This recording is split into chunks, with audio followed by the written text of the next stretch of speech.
Let's make Arabian pudding. அதுக்கு தேவையான ingredients 700 ml பாலை நல்லா கொதிக்க விட்டுக்கோங்க. உங்களுக்கு தேவையான அளவுக்கு சுகர் ஆட் பண்ணிக்கோங்க. தயவு செஞ்சு கஸ்டர்ட் பவுடரை அப்படியே ஆட் பண்ணாதீங்க, தண்ணியில் மிக்ஸ் பண்ணி ஆட் பண்ணுங்கள். நான் அதை தப்பு பண்ணேன். ஃப்ரெஷ் மில்க் ஒரு பாட்டில் ஃபுல்லாக போர் பண்ணிக்கோங்க. கண்டென்ஸ் மில்க் உங்கள் டேஸ்ட்டுக்கு தகுந்த மாதிரி ஆட் பண்ணி மிக்ஸ் பண்ணிக்கோங்க.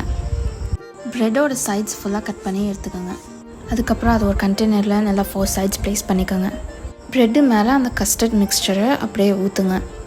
ஃபைனலாக அதை லேயர் பண்ணிட்டு அந்த ஃப்ரெஷ் க்ரீம் மிக்ஸ்சரை மேலே ஊற்றுங்க. ஃப்ரெஷ் க்ரீம் மேலே கார்னிஷ் பண்ணுறதுக்கு ஆல்மண்ட்ஸ் அண்ட் ட்ரைட் ரோஸ் பெட்டல்ஸை ஆட் பண்ணிக்கோங்க. அண்ட் ஃபைனலி அதை 2 hours மேலே சில் பண்ணிட்டு எல்லாருக்கும் சர்வ் பண்ணுங்கள். அடுத்து என்ன ரெசிபி ட்ரை பண்ணலான்னு கமெண்ட்ஸில் சொல்லுங்கள்.